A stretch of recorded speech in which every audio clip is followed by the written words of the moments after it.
계속해서 광주에서 전해드립니다. 밤사이 광주에서 코로나19 확진자 3명이 추가되었습니다. 광주시는 어젯밤 광주시 북구에 거주하는 3명이 코로나19 양성 판정을 받았다고 밝혔습니다. 이 가운데 2명은 시장 밥집 관련 접촉자이며 1명은 감염 경로가 아직 확인되지 않았습니다. 광주의 코로나19 누적 확진자는 481명이며 지난 9일 이후 어제까지 닷새째 일일 확진자가 한 자릿수를 이어가고 있습니다. 전남에서는 지난 주말 이틀 동안 확진자가 나오지 않았습니다. 광주 지역 유치원과 초중 고등학생들이 오늘부터 부분 등교를 시작했습니다. 광주교육청은 오늘부터 추석 연휴 직전인 오는 29일까지 전체 학생 가운데 유초 중학교는 3분의 1, 특수학교와 고등학교는 3분의 2가 각각 등교 수업을 한다고 밝혔습니다. 이후 등교 방식은 방역 상황을 고려해서 3주 단위로 결정할 예정입니다. 한편 각 자치단체에서 관리하는 어린이집은 오는 20일까지 긴급 돌봄을 제외하고 등원 중단이 이어집니다.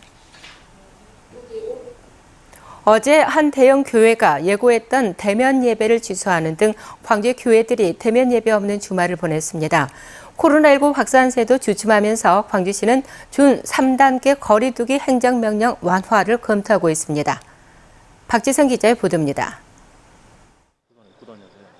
주말 대면 예배를 하겠다고 예고했던 광주광역시의 한 대형 교회입니다. 예배 시간이 다가왔지만 몇몇 관계자를 제외하고 교회로 들어가는 사람은 없습니다. 일부 교회가 이렇게 현장 예배를 한 이후에 고발 조치도 되고 하다 보니까 주민들이 많이 우려를 하시고 그 온라인 예배에 많이 좀 진행을 해주신 것 같습니다. 광주시는 코로나19 확산을 막기 위해 집합금지 행정명령이 내려진 광주 지역 교회 1,500여 곳이 주말 대면 예배를 중단했다고 밝혔습니다. 지금은 방역 지침에 따라서 모든 국민들이 함께 협력할 때라고 봅니다. 준 3단계의 강도 높은 거리두기가 3주차에 접어들면서 코로나19 확산세도 주춤하고 있습니다. 광주시는 안정세가 계속 유지된다면 현재 시행하고 있는 준 3단계의 행정명령을 완화한다는 방침입니다. 집합금지 조치가 내려진 20개의 중점관리시설 가운데 종교시설, 실내체육시설 등 광주시가 지정한 9곳이 우선 검토 대상입니다. 현재 집합이 금지된 20개 중점관리시설 중 확진자가 발생하지 않은 일부 시설에 대해 행정조치 완화 방안을 검토하겠습니다. 또 집합금지 행정조치로 피해를 입은 시민들에 대한 지원 방안도 내놓을 계획입니다. 광주시는 확진자 숫자는 줄었지만 무증상 감염은 언제든지 발생할 수 있다며 외출 자제와 마스크 착용 같은 방역 수칙은 꼭 지켜달라고 요청했습니다. KBS 뉴스 박지성입니다. 코로나19가 확산하면서 전남 지역 가을 축제 취소가 잇따르고 있습니다. 영광군은 이번 달에 개최할 예정이던 영광 불가피산 상사화 축제를 취소하고 관광지 일부를 통제할 계획이라고 밝혔습니다. 이에 앞서 신안군도 섬 맨드라미 축제와 섬 왕새우 축제를 취소하는 등 코로나19로 전남 지역 가을 축제 취소가 잇따르고 있습니다. 인터넷 전문은행의 등장과 코로나 사태를 거치면서 금융권도 비대면 디지털이 대세로 자리 잡고 있습니다. 고객 수요도 크게 늘면서 은행마다 비대면 서비스 강화에 사활을 걸고 있습니다. 네트워크 소식 대구방송총국의 이재민 기자입니다. 30대 자영업자 김소영 씨는 언제 은행에 가본지 기억이 안 날 정도입니다. 휴대전화에 깔린 모바일 앱으로 송금과 대출 등 웬만한 금융 업무는 가능하기 때문입니다. 방문하는 것 자체가 사실 꺼려지기도 해요. 은행에 방문해서 하는 것보다 이렇게 모바일로 좀 쉽게 또 빠르게 이용하는 것들이 저한테는 더 편리하게 다가오는 것 같습니다. 이 같은 디지털 비대면 서비스는 코로나 사태를 거치면서 확장세를 보이고 있습니다. 올 들어 2분기까지 대구은행의 인터넷 뱅킹 거래 건수는 3천만 건으로 전년 동기 대비 30% 이상 늘었습니다. 같은 기간 인터넷 뱅킹 이용객 수도 8만 5천 명에서 60만 명으로 7배 이상 급증했습니다.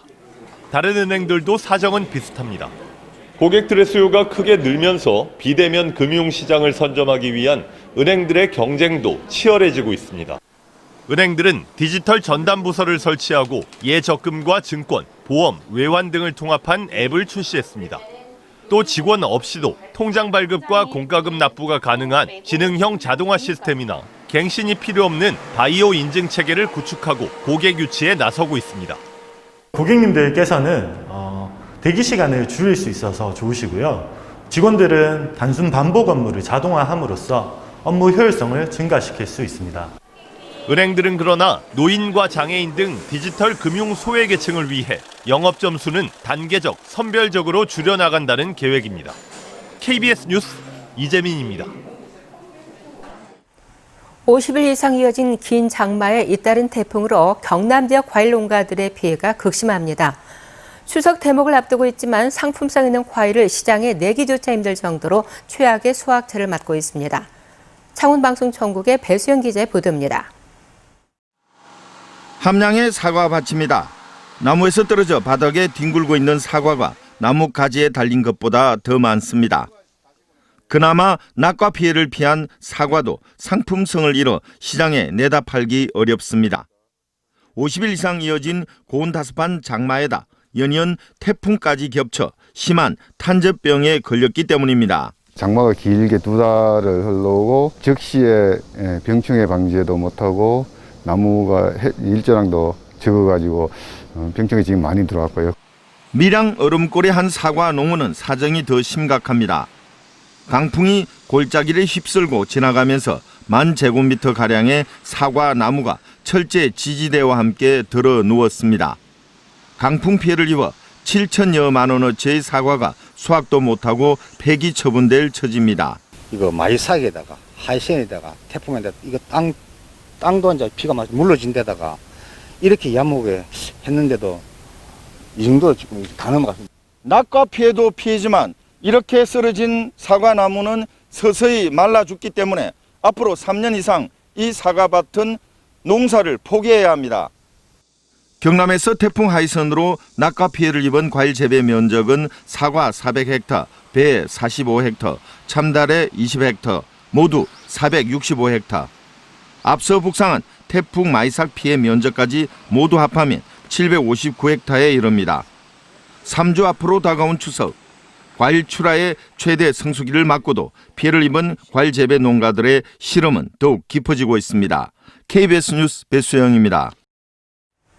올해 나주배의 추석 출하 물량도 지난해보다 40%쯤 감소할 것으로 예상됩니다. 나주시는 올해 추석에 출하하는 나주배 물량은 14,000톤으로 지난해 같은 기간에 비해서 40%쯤 감소할 것으로 예상했습니다.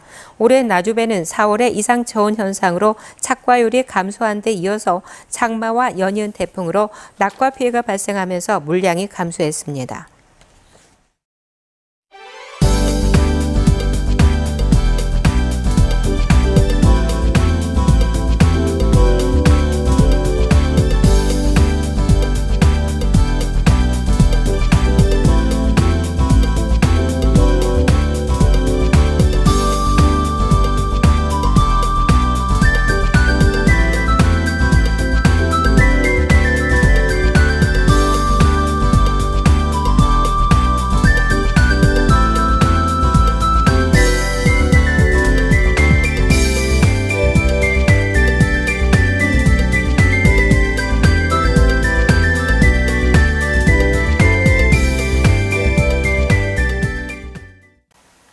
환절기 감기 걸리지 않도록 조심하셔야겠습니다. 오늘 광주의 아침 최저 기온이 19.7도로 어제와 비슷했는데요. 낮 기온은 27도까지 오르면서 일교차가 꽤 크게 벌어지겠습니다. 낮 동안 조금 덥더라도 아침 저녁으로는 기온이 많이 내려갔기 때문에 겉옷은 챙겨 다니시는 게 좋겠습니다. 오늘 비가 오는 곳들도 있겠습니다. 해안 지역을 중심으로 낮 12시부터 저녁까지 비가 오겠고요. 5에서 20mm가 예상됩니다. 오늘 해안 지역을 중심으로는 대체로 구름이 많겠고요. 내륙 지역에는 파란 가을 하늘이 드러나겠습니다. 미세먼지 농도도 좋음 단계로 공기 또한 깨끗하겠습니다. 다음은 자세한 지역별 날씨입니다. 아침 기온 대체로 어제와 비슷합니다. 낮 최고 기온은 1에서 3도가량 높겠는데요. 화순이 27도가 예상됩니다. 여수 25도, 광양은 28도까지 오르겠습니다. 목포의 낮 최고 기온 25도, 강진 27도, 진도와 완도 26도가 예상되고요. 신안을 비롯한 그 외 도서 지역은 23도를 웃돌겠습니다. 바다의 물결은 전해상에서 비교적 잔잔하겠습니다. 이번 주 수요일과 금요일에 다시 비 소식이 있습니다. 기상정보 전해드렸습니다. 어젯밤 11시 40분쯤 목포시 상동 양울산 터널 부근 편도 3차선 도로에서 고등학생 무면허 운전자가 몰던 렌트카와 마주오던 승용차 2대가 충돌했습니다. 이 사고로 렌트카에 타고 있던 고등학생 5명 가운데 2명이 숨지고 반대편 차량에 타고 있던 동승자 1명이 숨졌습니다. 나머지 4명도 크게 다쳐 병원으로 옮겨져 치료를 받고 있습니다.